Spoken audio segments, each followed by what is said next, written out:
Boa noite, meus caros. Estamos começando aqui a gravação do nosso programa. E nós vamos falar de duas pautas importantes, né? Nós vamos falar, obviamente, das equipes, das seleções, né? Que foram campeãs dos torneios continentais que encerraram ontem. Portanto, a Argentina, que se tornou a maior campeã do continente sul-americano, com 16 títulos. E a Espanha, que se tornou também a maior campeã do continente europeu, com 4 conquistas, contando a de ontem, correto? Então, vamos a isso. Vamos para a chamada do aquecimento.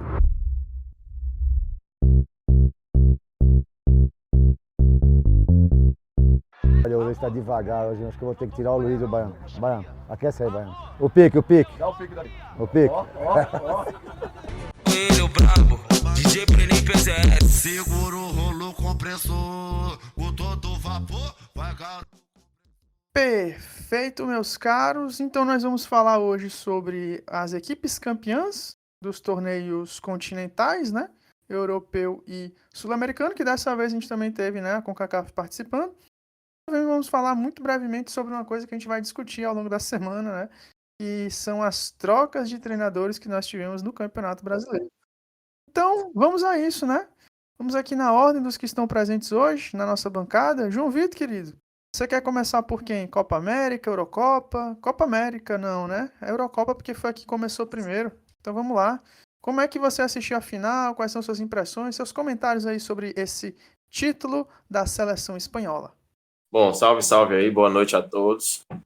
Antes de entrar nesse assunto, eu vou quebrar o protocolo aqui, porque eu queria comentar uma coisa rapidinho, que é sobre a contratação do Vasco do Felipe Tranquilo, Coutinho. pode mandar bala. Que todo mundo tá achando que o cara vai voltar pro Vasco por amor, isso e aquilo. E o que eu vou falar aqui não é como flamenguista, não, porque não vai ter gente que vai achar que eu tô falando isso que é porque eu sou flamenguista, porque eu tô me doendo. Muito pelo contrário. Acho que é uma boa contratação pro Vasco, mas algumas coisas devem ser levadas em consideração. Primeiro, o Felipe Coutinho não tinha um grande mercado e ele não joga nada faz tempo.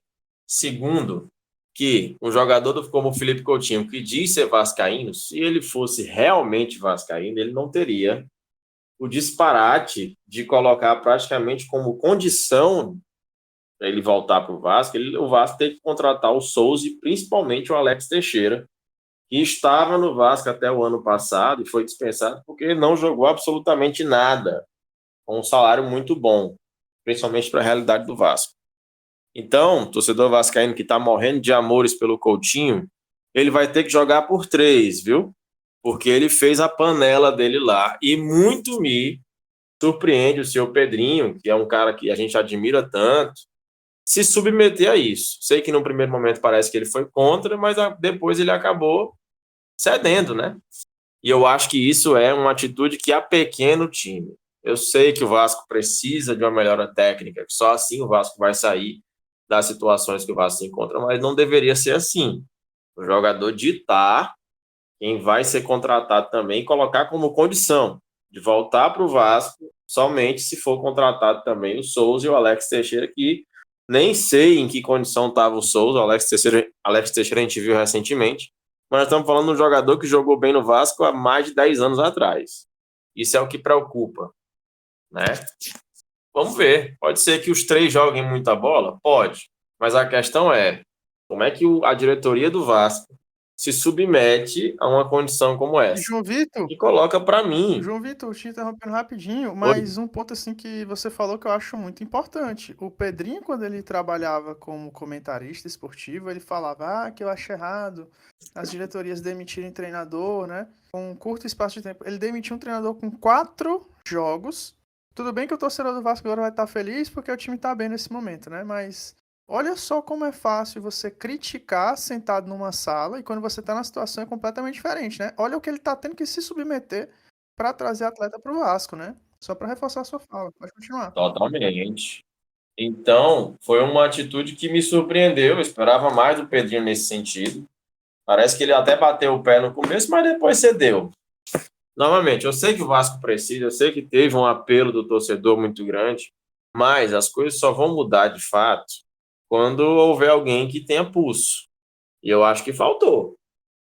Não é necessário ser um ditador, mas você precisa tomar algumas atitudes pensando no Vasco. A grande tendência é que esses 2 jogadores, Souza e Alex Teixeira, Eu não vou dizer nem muito Souza porque eu não estava acompanhando, mas o Alex Teixeira só se aconteceu uma mudança muito grande. Mas ele vem para sugar. E outra coisa, o técnico do Vasco vai se sentir obrigado a escalar esses 3 caras, não interessa o que aconteça. Então, prejudica o trabalho, prejudica essa sequência boa que o Vasco tá. E é por isso que eu digo, o seu Felipe Coutinho vai ter que jogar a bola por 3, porque ele vai ter que bancar essa panelinha que ele tá querendo montar aí. E aí eu fico impressionado o que foi que o Felipe Coutinho ganhou na carreira dele para ele ter essa pompa toda. Porque o Felipe Coutinho vive de um retrato de uma carreira dele que foi no Liverpool, ok. Tá? Mas se fosse por isso, então, se o Roberto Firmino voltar para o Brasil, meu amigo, ele vai decidir quem treina, ele vai decidir quem joga com ele. Não dá para entender como é que se dá tanto tamanho para um jogador que viveu ali um lampejo, uma parte pequena, jogou muito, foi um dos melhores do mundo naquela época, não tenho o que contestar. Mas foi lá atrás. Pelo Vasco, o que foi que o Coutinho fez para ele ter tanta moral assim? O que foi? Então é uma carência dos torcedores, é uma situação que o Vasco está afundado nos últimos anos, e aí aumenta essa necessidade de trazer esse holofote aí. Mas eu fico estarrecido como um jogador que se diz vascaíno, coloca como condição para voltar para o Vasco, trazer... Tudo bem, uma coisa ele queria assim, ó, eu quero voltar, mas vocês precisam montar um time que me ajude. Mas as ajudas que ele quer é o Alex Teixeira e o Souza, isso não é ajuda. Ele quer montar, trazer o grupinho dele, a panela dele.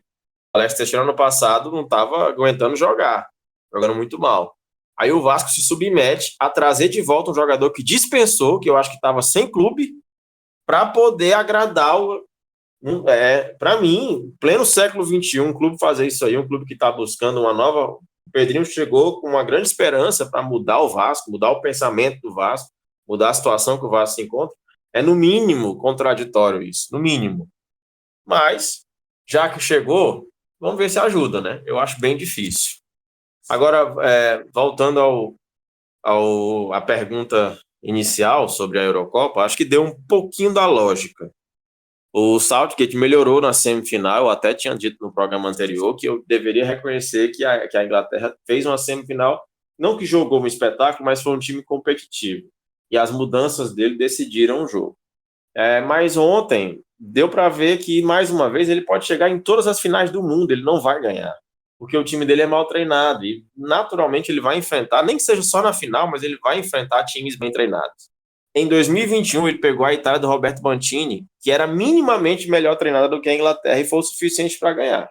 Tanto é que essa Itália nem para a Copa do Mundo foi, para você ver como a Inglaterra foi deficiente naquela competição. Ontem, aí que não ia ganhar mesmo. A Inglaterra chegou a fazer um jogo duro, chegou a dar uma dificuldade, né?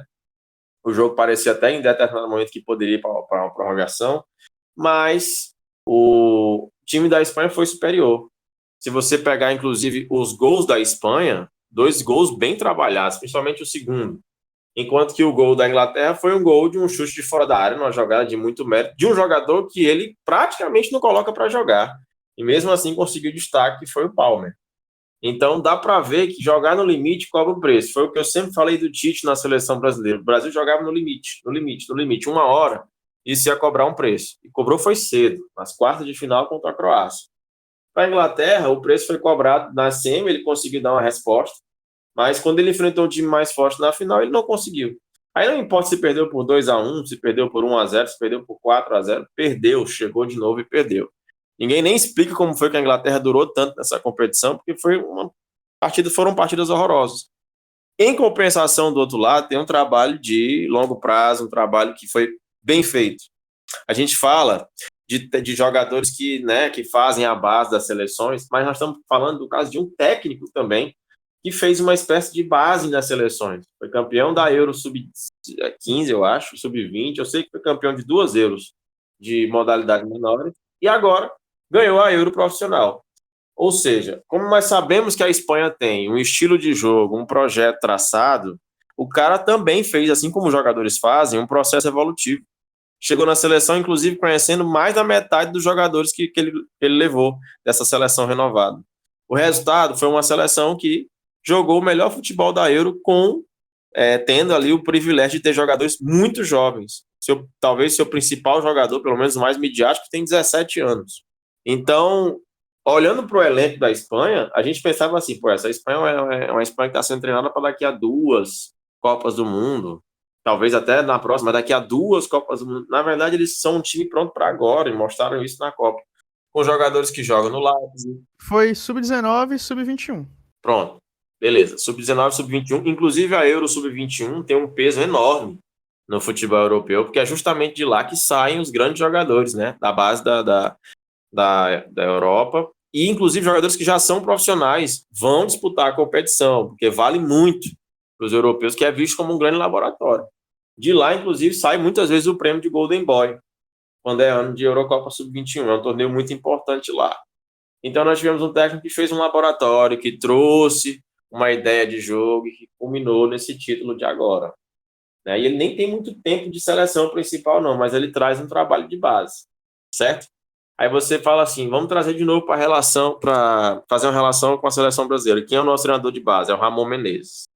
Mas como é que o Ramon Menezes trabalha? Será que tem alguma coisa a ver com o Dorival, que é o atual treinador da seleção brasileira? Será que tinha alguma coisa a ver com o Diniz? Nós vimos o Ramon Menezes trabalhar na seleção principal, a gente nem conseguiu identificar qual era a ideia de jogo dele. Por quê? Porque a nossa seleção de base hoje, assim como o time, só serve para vender jogador. Não é para trabalhar mais e pensar no futuro, é para vender jogador. Ela tem que se destacar, tem que ser campeão para poder ser vendido o mais rápido possível. Isso quando ele já não chega lá, vendido também. Então, falta muita coisa. Eu sempre vou usar esses exemplos para trazer para a nossa realidade, porque as pessoas acham que o futebol brasileiro acabou. Eu não acho. Eu acho que o futebol brasileiro só ficou para trás. Não tem mais nenhum tipo de preparação, não tem mais nenhum tipo de projeto, não tem mais nenhum tipo de identidade. E as pessoas acham que identidade é pegar a bola, dar para a cante, ele driblar 3, 4 e fazer o gol. Isso está cada vez mais incomum no futebol. Então, a Espanha plantou isso aí. E a Inglaterra vai de novo para a Copa com o seu treinador, né? É o que dizem que ele vai ser mantido até 2026 e vai perder de novo, vai ganhar de novo, porque não tem um time muito forte, um elenco, um banco muito forte, mas não tem, né, força, porque não tem um trabalho bem feito. O técnico joga no limite o tempo todo. O técnico não consegue fazer a Inglaterra mudar seu estilo de jogo. O técnico depende muito desse jogo engessado do 4-3-3 de novo. Parece que virou uma obrigação mundial todos os times jogarem nesse 4-3-3. E aí não dá certo. Porque não é nem tanto você ter a disposição tática do 4-3-3, é o que esse time apresenta de variação durante o jogo.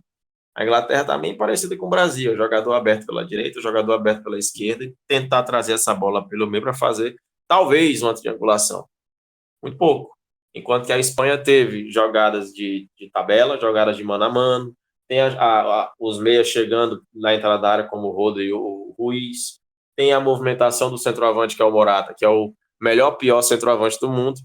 E o cara não é um craque, mas o cara é funcional, como foi o Giroud na Copa de 2018 da França. Então, às vezes, é melhor ter um cara que é funcional do que um cara que está ali só esperando a bola chegar num time que é previsível.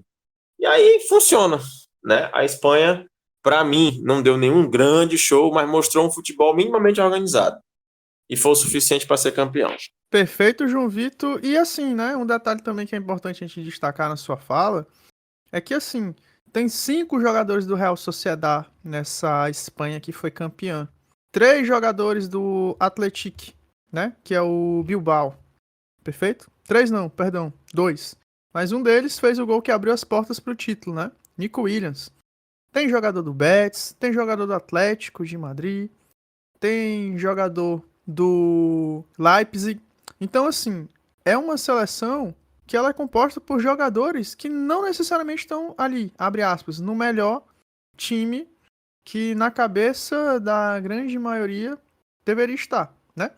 O treinador ele tem esse olhar para pegar jogadores bons que se adequam à estratégia de jogo que ele possui. E quando a gente para analisar o Brasil, que tipo de estratégia de jogo a gente tem? O outro que foi campeão, e a gente vai daqui a pouco falar sobre ele, o Scaloni, Lionel Scaloni, ele convocou, se eu não estiver equivocado, 47 jogadores que nunca nem usaram a camisa da seleção argentina nesse ciclo que ele tá. Ele dá oportunidade para quem se adequa, né, ao estilo de jogo dele. Então acho que a gente tem que parar para pensar nisso. Será que realmente o Dorival tá fazendo o que ele quer? Porque a gente conhece ele da época que ele era treinador de clubes e tá muito estranho. Como é que ele consegue colocar Pedro e Gabigol para jogar consegue colocar o Wellington Rato, Caleri pra jogar e não consegue colocar Rodrigo e Vinícius Júnior pra jogar. Que loucura, né? Mas enfim, fala muito interessante do João Vitor e muito interessante, né? Esse trabalho a longo prazo que a Espanha tá fazendo. Marcos, querido, sua vez, o que você tem a dizer aí sobre esse título da seleção espanhola, se tornando a grande campeã do futebol europeu? Primeiramente, boa noite, meus amigos. Prazer em voltar a gravar com vocês. Fiquei fora da última gravação. Vamos falar aí, né, da grande final da Eurocopa, que começou um jogo meio travado no primeiro tempo, até meio chato, que é aquela velha história, né? Os times, assim, em finais costumam, no primeiro tempo, ter mais medo de perder do que a vontade de vencer. Acaba se tornando um jogo travado. Pro bem do futebol, a Espanha abriu o placar já logo no começo do segundo tempo, né? Já vinha mais próximo do gol. Southgate aí tem como proposta de jogo ficar, apesar do 4-3-3 estado com o João Vitor, essa variação de esquema, você pode usar de várias formas, inclusive forma defensiva, que é a forma que o Southgate usa, principalmente contra uma seleção igual a Espanha, que tem como principal característica já há muito tempo domínio de meio de campo, posse de bola, e passou grande parte do jogo empurrando a Inglaterra para próximo do seu gol e acabou abrindo ali o placar no comecinho do segundo tempo. Numa grande jogada da equipe, né? Foi um golaço coletivo, concluída com maestria pelo jovem Nico Williams, que assim pode até ser considerado o craque da competição e que possivelmente não fique, né, no Atlético de Bilbao, já que se destacou bastante. Puxando um gancho aqui do que o Alisson falou, tava assistindo junto com alguns amigos meus e foi um dos debates que a gente levantou lá na hora, aquela conversa de barzinho mesmo. Até puxei e falei para eles, olha, vocês estão vendo aí a seleção da Espanha cheia de jogador de times considerados de médio porte dentro do próprio país, né? O Real Sociedad, Atlético de Bilbao, Sevilla, que tem o Jesus Navas jogando lá já velho, mas estava lá. E muitos pseudo-jornalistas, porque não são jornalistas esses caras aqui no Brasil, que chegam e dizem que não pode convocar jogador de Girona, né? Como teve um que falou. Mas a Espanha foi campeã com gol na final do Nico, que é do Atlético de Bilbao, e do jogador da Real Sociedad, do Oyarzabal, que são ótimos jogadores. Não é porque estão em times medianos de grande porte que não são dignos de vestir a camisa dessa seleção. A gente vê que, se a gente for pegar, cara, hoje a seleção brasileira, fazendo um comparativo com a campeã europeia, a atual campeã agora, a Espanha, peça por peça talvez seja até melhor em alguns pontos, mas não tem um coletivo, não, é uma bagunça completa já há muito tempo, muito por culpa da CBF. É coisa que a gente também, assim, olhando de fora, não consegue entender completamente, porque não tem informações do que se passa, consegue imaginar que ali é uma completa bagunça dentro da CBF, dentro da seleção brasileira, e não consegue formar um time competitivo, um elenco competitivo. Ainda mais que o último que conseguiu isso foi o Tite, mas ainda assim, em certos pontos ele se tornou limitado. Isso aí a gente já discutiu bastante, né? Falando novamente da Espanha, voltando aqui, a gente já tinha meio que se cantado a pedra, né? Que a Espanha poderia ser a campeã e era super favorita. Porque desde o começo da competição ela entrou assim, como ninguém sabia mais ou menos o que ela ia apresentar, porque é uma seleção jovem, que foi reformulada recentemente, mas a partir dos primeiros jogos começou a apresentar um grande futebol. A gente já citou ela como uma das grandes favoritas. Eu não imaginava que a Inglaterra fosse chegar na final, já tinha até dito que para mim ela cairia para a Holanda. Não vi, a Inglaterra não praticou futebol para chegar nessa final. O Southgate é muito limitado, cara, como treinador. A gente vê os movimentos que ele realizou na final, demora para mexer, a seleção perdendo de 1-0, tirou o Harry Kane para botar o o Oli Watkins, eu acho que mais se apegando no gol que ele fez, né, na semifinal, mas eu acho que não era momento. O Harry Kane, se ele não estava fazendo uma boa partida, é porque a bola não chegava. O queridinho do nosso amigo Alisson, Foden, ele não fez Foi uma boa partida, péssimo. cara. Sumido, Péssimo, sumido. péssimo, péssimo. Horrorosa. Eu tinha tirado ele e tinha botado o Palmer e tinha colocado o Bellingham mais próximo do gol, cara. O Bellingham fica muito longe do gol, muito. Ele não pode jogar naquela distância do gol. Tanto que quando ele chega próximo, ele consegue criar, consegue agredir, né? Produzir a favor dessa seleção. Dizem que vai continuar o Southgate, né? Isso aí só faz mal a seleção da Inglaterra. Ali não vão ganhar nada com ele. Perfeito, Marcos. E é isso, né? A Fúria acabou ganhando. E como a gente tinha colocado no prognóstico da partida, realmente a seleção espanhola, nas poucas vezes que o Bellingham recebeu a bola, a zaga deu uma batidinha de cabeça, né? Em alguns lances assim esporádicos do Bellingham, que ele realmente estava jogando ali pela própria vontade dele. Tática foi embora cedo naquele jogo. Embora, né, a bem da verdade, a Inglaterra no primeiro tempo conseguiu segurar muito o ímpeto, né, do time espanhol, o time, principalmente nas laterais, né, nas alas, os laterais, o Luke Shaw e o Walker, eles conseguiram segurar bem, né, o Nico Williams e o Lamine Yamal. Mas é aquilo, uma coisa é você ter 30 e tantos anos e outra é você correr atrás de um moleque de 19 e outro de 17. O menino não cansa, né? Não usa droga, não toma refrigerante, não toma cerveja, dorme cedo, vai pra igreja. Aí fica complicado, né, pô? Fica muito difícil correr atrás desses caras, né? Cara, aquele lance do Bellingham, que ele gira, que o Carvajal se tromba com o Dani Olmo, foi muito lindo, Foi. velho. Se ele faz aquele gol, era pra ser coroado bola de ouro ali. Os caras iam dar bola de ouro nele, aquele gol ali. Aquele tapinha que ele deu pra frente tirou o gol. Se ele já gira chutando ali, o goleiro não pegava, né? Mas enfim. E também o próprio lance do Palmer foi um lance que a zaga da Espanha, eles têm muito esse erro, né? De afundar a linha. E aí o Palmer teve uma felicidade no chute incrível, fez o gol do empate. E aquilo deu uma sobrevida pra Inglaterra, mas a Inglaterra tava muito cansada, foi pro desespero e o Cucurella deu um passe inacreditável. Foi um negócio assim absurdo. Eu não gosto muito do Cucurella, não gostava dele, que eu acho ele um cara muito chato. Eu queria ter um cara como ele na seleção brasileira, mas eu já me rendi, o cara é resenha demais. Mas assim, né? Vamos deixar uma musiquinha aí do Pino Versiona, um compositor argentino, né, em homenagem ao título da Fúria, né? Não deu pro ímpeto, pro coração, pro espírito dos meninos do Southgate. Deu foi a nova geração da Espanha que vem muito forte. Nations League e Eurocopa. Será que eles vão fazer a trinca agora com a Copa do Mundo? Só o tempo dirá. Então fiquem aí com a musiquinha do Pino Versiona. Nos fuimos a Sudáfrica y ganamos una, y de las Eurocopas ya tenemos 3. Con esta afición hoy no podemos perder, ando rezándole a Dios para repetirlo otra vez. Otra vez que la copa a casa vuelve, tengo en la mente los goles, todos los partidos. Quiero levantarla del mundo contigo. Otra vez que la copa a casa vuelve.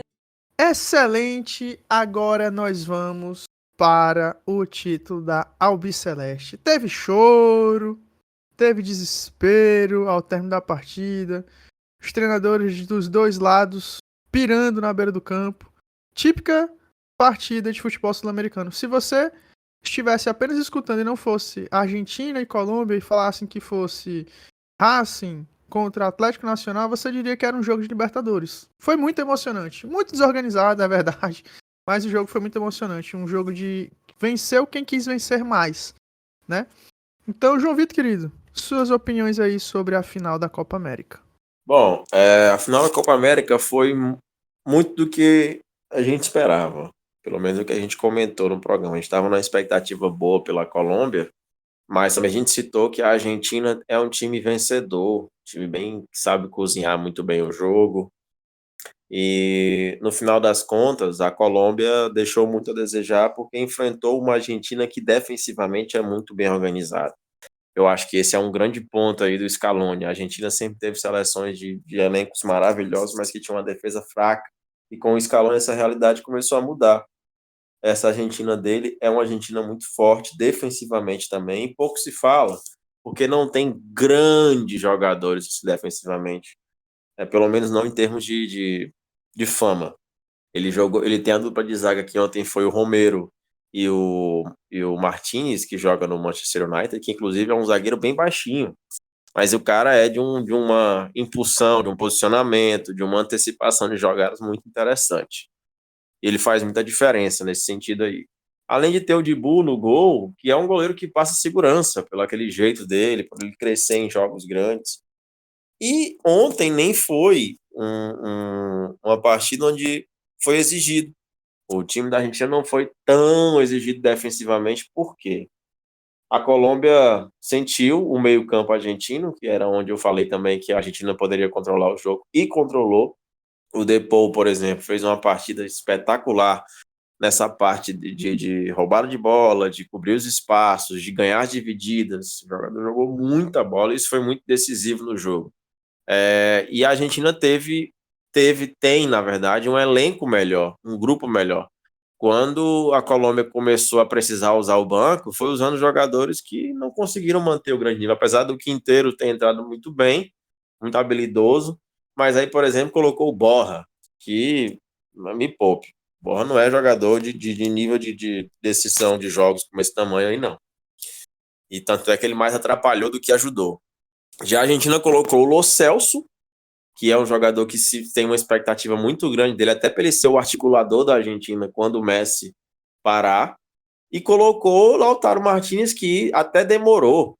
Eu acho que o Lautaro deveria ter sido titular na decisão, foi um erro do Scaloni, mas o Scaloni errou de novo quando demorou a colocá-lo no jogo, mas ele colocou, e quando colocou, o Lautaro aproveitou a oportunidade que teve. Acho que a Colômbia foi um time aguerrido até, brigou, se defendeu como pôde. A Argentina também não fez aquela grande partida, ofensivamente falando não, mas controlou o jogo. Era essa a grande preocupação. Esse time argentino, ele sabe jogar as finais, ele sabe ganhar as finais, porque eles controlam o jogo, né? Fizeram isso em 2021 com o Brasil, apesar do Neymar ter feito uma das melhores atuações, a camisa da seleção brasileira foi naquele jogo, mas os argentinos controlaram bem o jogo e aproveitaram os erros do Brasil.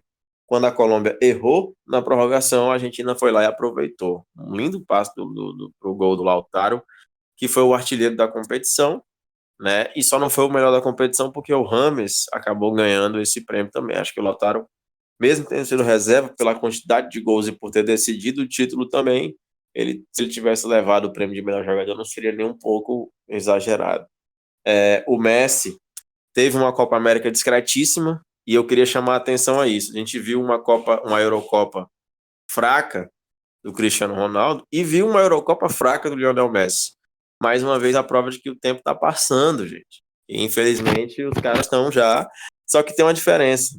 A Argentina jogando em torno do Messi e o Messi praticamente figurando em campo, porque já alcançou o nível que ele pode se dar a esse luxo.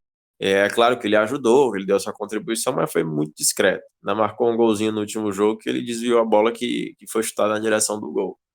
E ontem chamou muita atenção também, fazendo outro comparativo, quando ele saiu, inclusive o tornozelo dele ficou bem chato, deu para ver depois, e ele chorando copiosamente, parecia que nunca tinha ganhado nada na carreira. Mais ou menos o que aconteceu com o Cristiano Ronaldo quando ele perdeu aquele pênalti diante da Eslovênia. Isso mostra muito a paixão que esses caras ainda têm por jogar futebol, né? Porque aquele choro tanto do Messi como do Cristiano deu para ver que não era um choro forçado. O Messi chorava copiosamente no banco de reservas. Eu pensei que o cara tinha até rompido algum tendão do tornozelo, não sei, porque foi uma coisa muito tocante até. A gente vê isso dos dois, porque parece que eles também sabem, eles também sentem que o tempo está acabando e mexe muito com eles. Mas acabou que deu tudo certo. Eu não poderia deixar de citar, né, a despedida do Ángel Di Maria, que é um cara irretocável na história do futebol argentino.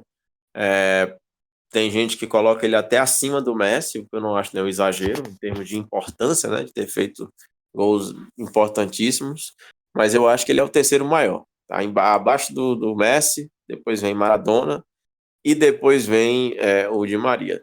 Tem quem coloque até o Maradona ainda acima, porque o Maradona foi uma entidade, né, do futebol argentino. Mas eu acho que depois desses dois aí vem o Di Maria incontestavelmente. Esse trio de canhotos, né? Todos os três canhotos, jogadores que fizeram história realmente. E foi muito legal ver também quando ele foi substituído, a emoção que ele sentiu. E é um jogador que merece todas as homenagens assim do mundo, porque quem viu o Di Maria jogar sabe, ele foi muito bom jogador mesmo, foi um grande craque e decisivo demais. Então, por fim, mais um título para a Argentina. Não adianta, é a melhor seleção do continente atualmente, mesmo não tendo feito uma grande Copa América, mas é quem domina o futebol do nosso continente.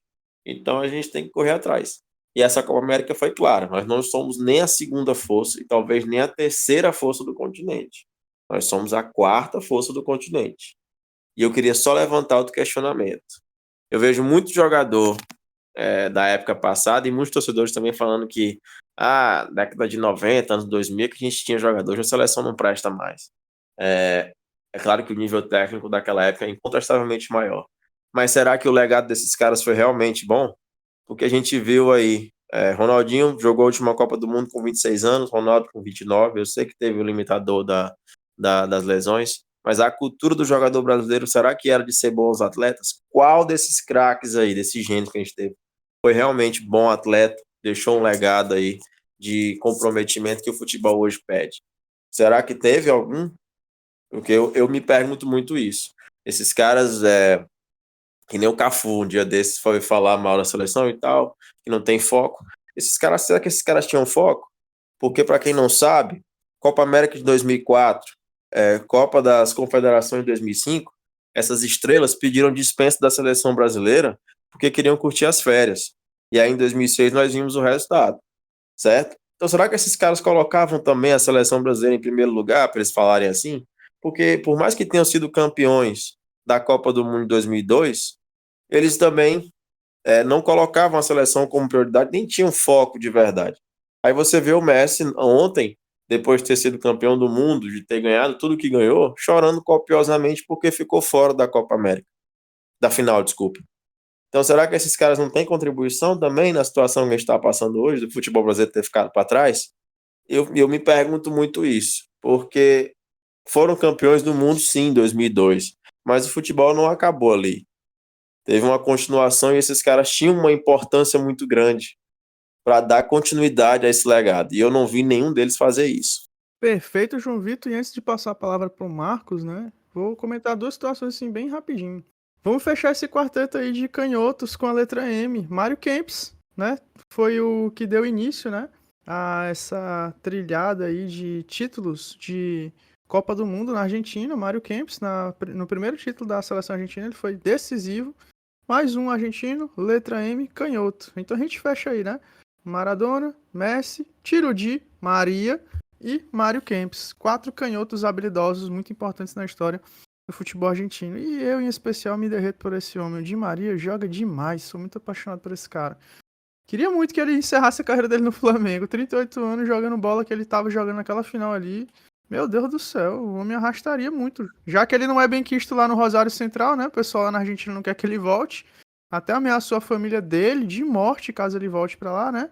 Eu aceitaria de braços muito bem abertos o nosso querido Di Maria. E esse último comentário que você fez é bem interessante, né? Porque de vez em quando a seleção brasileira não vai tão bem, começa aquelas bobagens. Aí coloca as fotos assim. Essa seleção de 2006 é aquela foto Kaká, Adriano, Ronaldo, Cafu, Ronaldinho Gaúcho, Roberto Carlos. Não tinha tatuagem, não tinha brinco, não tinha dancinha. Bobagem. Quem não lembra que como é que era aquele quarteto fantástico da seleção brasileira de 2006? Fazia gol e dançava. É só você procurar aí no YouTube que você encontra. Tinha um certo jogador que tá preso, que eu não vou dizer o nome dele aqui, que começa com a letra R, que ele costumeiramente fazia gol e puxava todo mundo pra dançar com ele. O Ronaldinho Gaúcho, meu Deus do céu. Todo mundo sabe qual é a comemoração icônica do Ronaldinho Gaúcho. É o quê? Sambando. Gente, que bobagem esse negócio de não pode dançar, não pode isso, não pode aquilo. Nico Williams e o Lamine Yamal dançando na comemoração do título durante o jogo. É uma besteira, parece que as pessoas esquecem como é que funciona o futebol.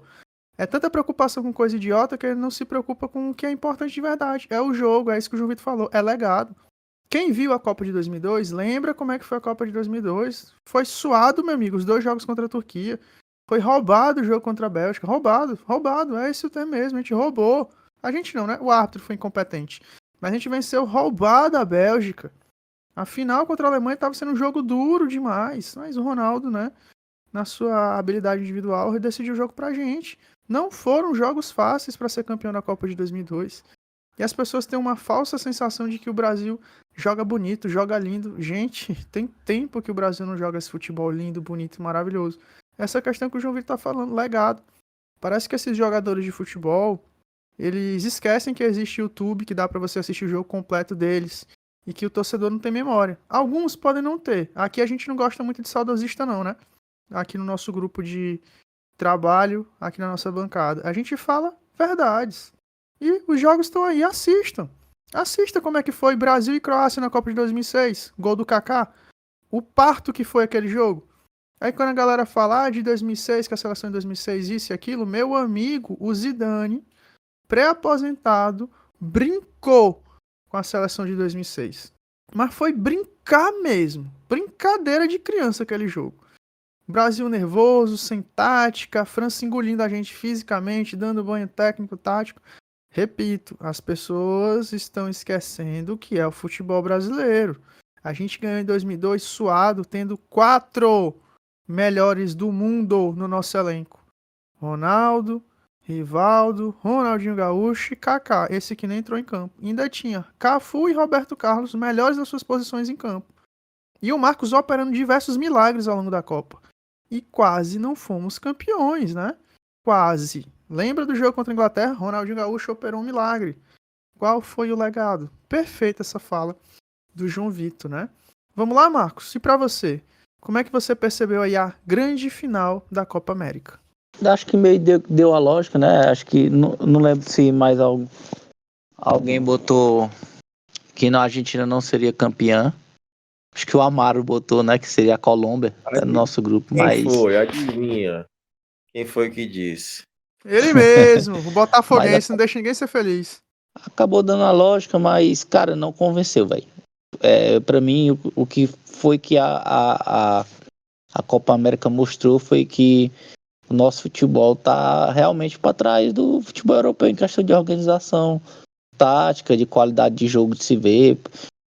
Aqui pode até ser que tipo, a Argentina, como atual campeã do mundo, bate de frente com os europeus, bate, mas não é um jogo que convence, cara. Não consegue me prender e saber que tipo, ele pegar hoje uma Espanha, ele vai entrar como favorito, sabe? Em outrora foi favorito. Brasil e Argentina pegavam os times europeus, eram favoritos. Hoje não. Mesmo a Argentina atual campeã. E outro ponto que eu acho que é que a Argentina tá envelhecendo o elenco dele, né? Por isso que talvez não esteja apresentando mais o futebol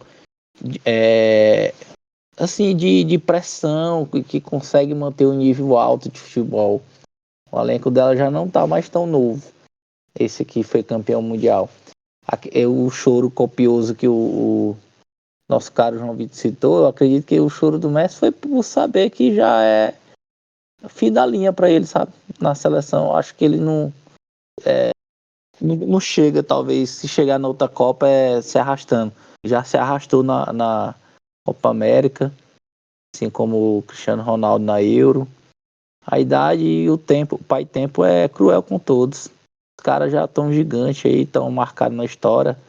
Estão entre o top 3 da história do futebol mundial, né? Então o papel dele já foi feito. Deve ser difícil para eles largarem, mas faz parte, é o processo da vida. A final, cara, em si, a gente comentando, eu achei que a Colômbia foi bem, cara, mas faltou, como o João Vitor também citou aí, o Borra, né? Eu acho que o Falcão Garcia nasceu na geração errada da seleção dele. Se ele tivesse nascido aí nessa geração, que é uma boa seleção. O Alisson citou mais cedo hoje que o Luiz Dias, nosso cara Luiz Dias, cisca, e não cria. Mas é porque eu acho que falta um cara do nível técnico ali, como tipo, o Falcão Garcia no auge. Foi um dos melhores centroavantes do mundo. Ele nessa seleção, ele ia potencializar ali o ataque da Colômbia em 90%, cara. Ali é o que eu acho que falta pra Colômbia hoje. Ele precisa achar esse centroavante dele. E vai chegar forte na Copa, vai incomodar os times. Aquele trio ali do futebol brasileiro. Muitos falou, o James foi eleito o craque da competição, mas o que o Richard Rios, que o Flamengo deu, né? Deixou sair de graça, joga. E John Arias é brincadeira, cara. Brincadeira. Os caras se entregam de corpo e alma e são 2 tanques de guerra, parte física. E assim, né, menino? Luiz Dias, pra mim, ele tem o mesmo problema do Darwin Nunes. E como eu falei no grupo mais cedo, quando a gente tava conversando, preparando a pauta de hoje, pra mim, o grande problema do Klopp ter se aposentado foi ele ter no ataque o Luiz Dias e o Darwin Nunes. Meu Deus, o que aqueles homens perdem de gol é pra deixar qualquer treinador depressivo mesmo. A mim só faltou isso. Teve uma jogada maravilhosa do Quinteiro pro Luiz Dias. Era só chegar chutando, ele deu um drible a mais, perdeu a bola. A sensação que eu tive da seleção da Colômbia foi que, tipo assim, estavam bem, sabiam o que fazer, mas parecia que eles não estavam convictos de que eles queriam ser campeões. Faltou aquela vontade, aquele desejo, aquela gana de título, né? De saber decidir. Ou então, chegamos aqui, e agora? O que fazer? Ao contrário da Argentina, chegamos aqui, sabemos o que fazer. Vamos cozinhar, vamos cozinhar, vamos cozinhar. E aí, numa bola vadia, num erro, numa pequena desatenção da seleção colombiana, os argentinos estavam ligados, Lautaro fez o gol. E ainda vou dizer, que azar que o goleiro deu. A bola, se vocês repararem, tanto no ângulo de trás como no da frente, né, no frontal, a bola bate no rosto do goleiro, passa abaixo das duas mãos, bate no rosto dele que o pescoço dele vai pra trás, né? E a bola entra, cara. É muita sorte também, né? Mas a sorte acompanha quem trabalha. A sorte acompanha os competentes também. Tem isso, não deu pra Colômbia, mas fizeram uma campanha incrível. Temos que destacar, né? O grande campeonato que o James Rodrigues fez. Dito isso, meus queridos, fechamos aqui, né? Essa primeira etapa em que nós falamos sobre os títulos da Copa América e da Eurocopa, e vou deixar também uma musiquinha do Pino Versiona sobre a seleção argentina e o amor que os torcedores argentinos têm por sua seleção, né? E aí, é isso. Vamos agora para o segundo tópico da discussão de hoje. Escaloneta, escaloneta, un poquito de piedad. Ese fútbol que despliegan es demasiado champán.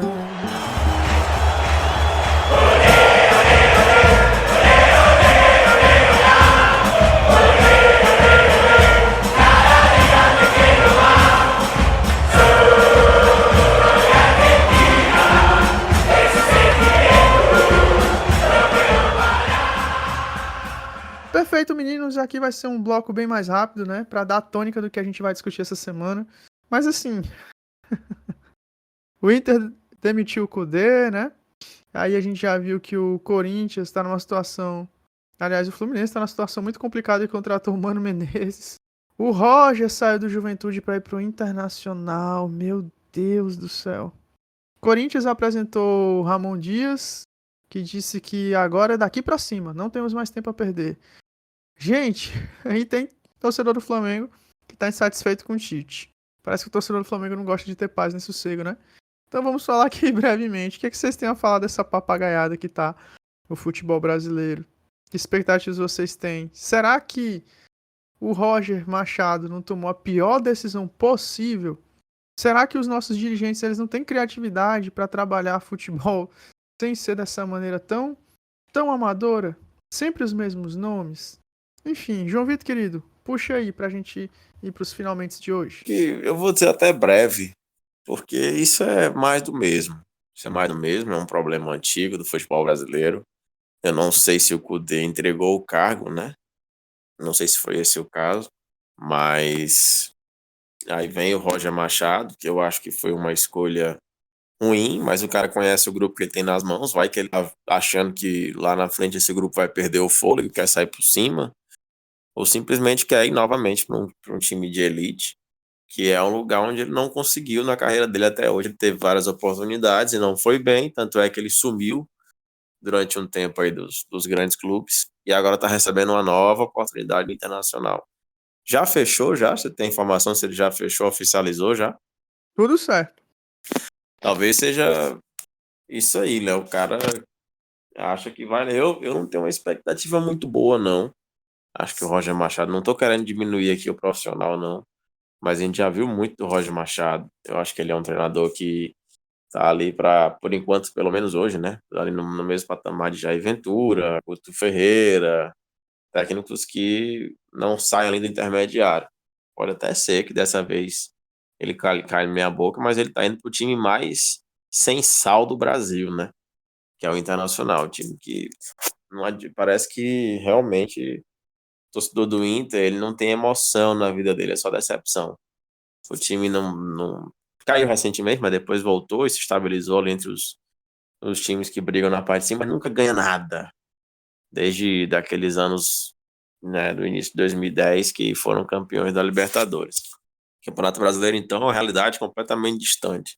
Pelo elenco que tem o Inter hoje e pelo momento da carreira do Roger, eu não espero muita coisa, não. Pode até ser que ele consiga estabilizar o time ali e, na melhor das hipóteses, leve o time para a Libertadores, por exemplo. Mas eu não vejo mais do que isso. Já vai estar de bom tamanho se acontecer. Simples assim. Não, eu acho que é dança das cadeiras mesmo. O Ramon Dias chegou no Corinthians agora. Realmente o dirigente não tem nem. Até porque não tem nem tempo para pensar muito. Então já foi buscar o Ramon Dias, que fez um trabalho até razoável para bom no Vasco. Aí daqui a pouco, se sai ele, o Fluminense vai lá e contrata o Mano Menezes, gente. Acho que essa daí foi a pior de todas. Né? Uma coisa assim, bem pobre mesmo. Parece que ninguém faz também. É como eu falei, o treinador da Espanha, que fez um trabalho bom na base da seleção. Será que não tem ninguém fazendo um trabalho bom nas bases do Brasil também para ganhar uma oportunidade? Será? Porque, cara, é difícil. É muito difícil. Por exemplo, o Palmeiras, sub-20, está sempre ganhando título aí nos últimos anos. Será que não dá para tentar tirar o cara lá, levar para o profissional de algum time, tentar mudar também, né? Mas pelo imediatismo do futebol brasileiro, pela pressão que se tem por resultados, os caras já não têm muito conhecimento. E aí, com isso tudo, eles fazem as mesmas decisões acontecerem. Então, eu sinceramente, cara, fica difícil até falar. É esperar para ver. É tiro escuro. Quase sempre é assim. E aproveitando essa sua fala que você deu gancho, vamos ver, né? Nós temos no Vasco o treinador, né? Que está no momento, de maneira interina, abre aspas, né? Porque todo mundo é interino até ser demitido, né? Como já diria o... Acho que foi o Muricy Ramalho, se não me engano, que ele falou isso. Qualquer coisa depois, se eu tiver errado, editor, pode dar uma panelada em mim. Mas o treinador do Vasco atualmente, né? Ele era um garoto que treinava garotos, né? O Rafael Paiva era treinador do Vasco Sub-20. E o Fernando Seabra do Cruzeiro voltou para o clube, né? Ele estava no Sub-23 de São Paulo, ele também era um garoto, treinando garotos, né? Eu digo garoto, gente, porque na carreira de treinador você tem menos de 50 anos de idade, né? Menos de 40, e você é considerado novinho ainda, né? É um garoto, é um menino. Então, temos aí dois exemplos disso que você falou. O Fernando Seabra indo muito bem, né? E o Rafael Paiva indo muito bem nos seus respectivos times. Inclusive, abriu o olho, hein? No Cruzeiro e no Vascão. O time tá chegando. Agora vamos ver se eles conseguem lidar, né? Com esses reforços que estão chegando. Porque isso é sempre uma dificuldade dos novos treinadores, né? É saber lidar com esses medalhões que chegam. No caso do Fernando Paiva vai ser complicado. Porque como o João Vitor já falou ali no começo, chegando, né? Com abre aspas, craque. E 2 contrapeso. Então, enfim, vamos ver no que vai dar. Marcos, querido, suas opiniões aí sobre essas trocas de treinadores e as equipes emergentes do futebol brasileiro? Rapaz, é palhaçada, não é mais uma palhaçada dos dirigentes do futebol brasileiro, cara. Como tu bem citou aí, o Vasco demitiu um treinador, Pedrinho, né, que sempre, como comentarista, criticava esse tipo de ação, com 4 rodadas. Quem é o treinador agora do Vasco? Sinceramente, eu não sei. É o Fernando Paiva, que eu acabei de citar. Ele era da categoria de base, E né? do Sub-20. Eu desconheço, assim, como treinador. não tem nem o que dizer dele. Eu espero que dê certo, sinceramente, eu espero que dê certo. Que ele tenha ideias novas. O futebol brasileiro precisa de treinador com ideias novas. Treinadores que sejam mais modernos na forma de pensar no jogo. Sobre o Roger Machado sair do Juventude, eu acredito que mais por dinheiro e pelo Inter ser um time grande em relação ao Juventude, né? O Juventude, ele, por mais que ele esteja fazendo um bom trabalho, se tivesse, a gente sabe que vai faltar fôlego aí pro final da competição. E como os dirigentes do Brasil né? Ele tá bem agora, mas ele perdia 4 aí seguidas, 5, era demitido. Então eu acho que ele se antecipou a esse movimento, recebeu o convite do Inter. O Inter tem um ótimo elenco, cara. E pra mim, na minha opinião, o Inter, ele tem aí a quinta força, assim, em relação ao elenco do futebol brasileiro. Tava faltando um treinador, né? Porque o Condé, pelo visto, não tinha um elenco nas mãos. O Roger fez um bom trabalho já no Grêmio aí a longo prazo. É possível que ele venha fazer um bom trabalho no Internacional. Ele já conhece como poucos o futebol do Rio Grande do Sul. Vamos ver. Apesar de ser mais do mesmo, pode ser que ele venha realizar um bom trabalho no Internacional. Qual foi o outro? Vasco, Inter? Teve mais algum? Mesmo Vasco, Inter e Cruzeiro pra fechar. O Cruzeiro tá bem com o Seabra. O Cruzeiro. Mas eu acho que o Cruzeiro já depois que trocou, né, já tá com quantos jogos? Já tem vários jogos, né, que ele trocou. Já não é mais uma... Não é mais uma novidade. Passou da... Isso, o cara já se firmou. Acabou que mostrou a qualidade dele. Outro treinador, tu citou o Cruzeiro, vamos citar o treinador do Cuiabá, né, cara, que também chegou aí desconhecido. Sim, um excelente porra, trabalho, né? O Isidro, inclusive, no último jogo, meteu 2. O Isidro Pita, o Paraguai, de 24 anos.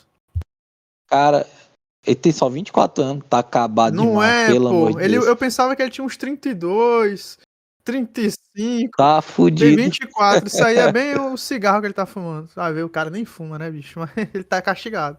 Cara, o treinador do Cuiabá chegou, mudou totalmente a cara do time, velho. O Cuiabá tava de pré-rebaixado, tava lá entre os últimos, chegou até a ficar o último.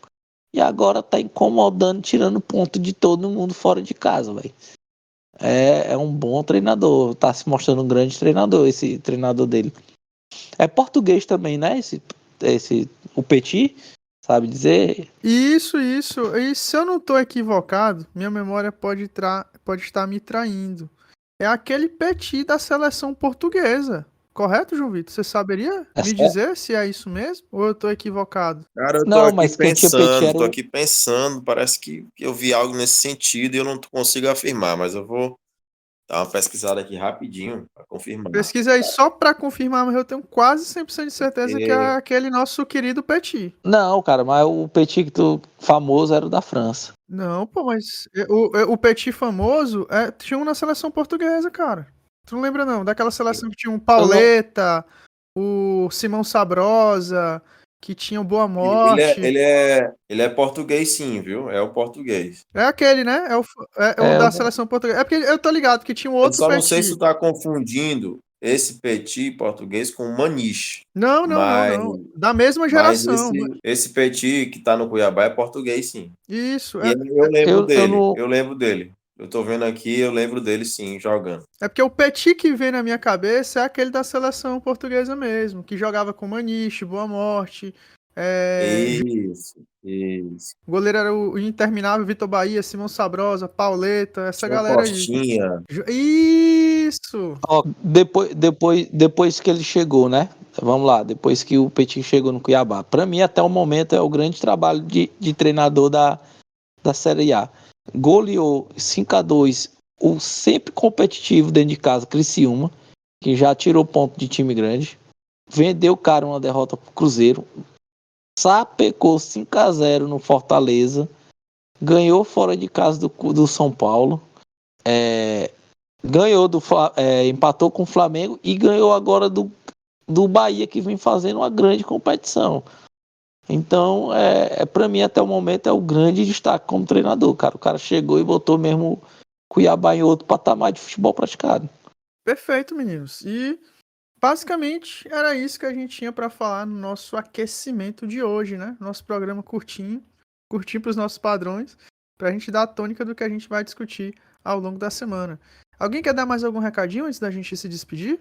João Vitor? Eu quero dizer que o possante Douglas Costa está negociando a sua rescisão de contrato com o Fluminense.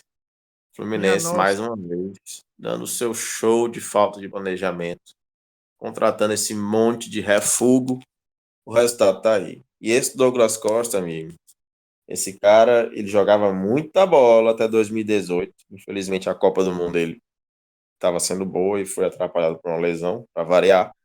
Mas depois disso, o cara não jogou mais em lugar nenhum. Infelizmente, desperdício de talento. Será que é falta de sorte ou falta de foco? Parece as duas coisas, né? Foi contratado no começo do ano do Fluminense. Meu Deus, agora o Douglas Costa aqui é muita habilidade, isso aqui. Nada. Foi pior ainda do que ele conseguiu no Grêmio nessa segunda passagem. E tá negociando aí a sua rescisão.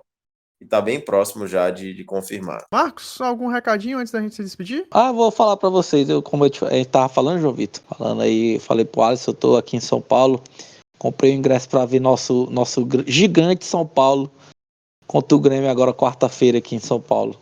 Vou ver esse time jogando. O nosso tricolor, o maior do futebol brasileiro, Soberano Tricolor. Pra você que segue aí nosso Instagram, nossas redes sociais, preocupe não que vai ter muitos registros aí do nosso amigo Marcos, lá em São Paulo. Marcos que adora muito, né, o São Paulo, né, Marcos? Você é um grande fã do nosso querido Soberano Tricolor. Eu amo. É porque, assim, a gente dentro do estádio tem outra visão, né, cara, do jogo em si. É diferente da televisão. Eu vou ver se realmente o São Paulo vem bem, né, na competição aí. Vai ser legal acompanhar ele ao vivo para saber ter uma melhor impressão desse time. O grande São Paulo do nosso querido Zubeldia, né? Os Cavaleiros Zubeldíacos, como estão chamando aí nas redes sociais. Chato pra caralho, igual o Abel. Nossa, chatíssimo, mas o cara é bom. Então é isso, queridos. Vamos nos despedindo. João Vitor, quer pedir alguma música aí? Tem que ser funk. Não, brincadeira, qualquer coisa. Tem que ser funk, é? Qualquer coisa. Não. Se fosse funk, eu ia pedir além da MC Massinho. Opa! Mas pode até ser, mas... bote aí. Tudo é festa, MC Massinho. Música muito boa. Excelente. Excelente. Então é isso, queridos. Vamos terminando aqui o nosso aquecimento, que é o nosso primeiro programa que inicia a semana. Teremos mais pautas relevantes durante essa semana. Então é isso, um beijo, abraço. Sacode e balança que hoje tudo é festa. Valeu!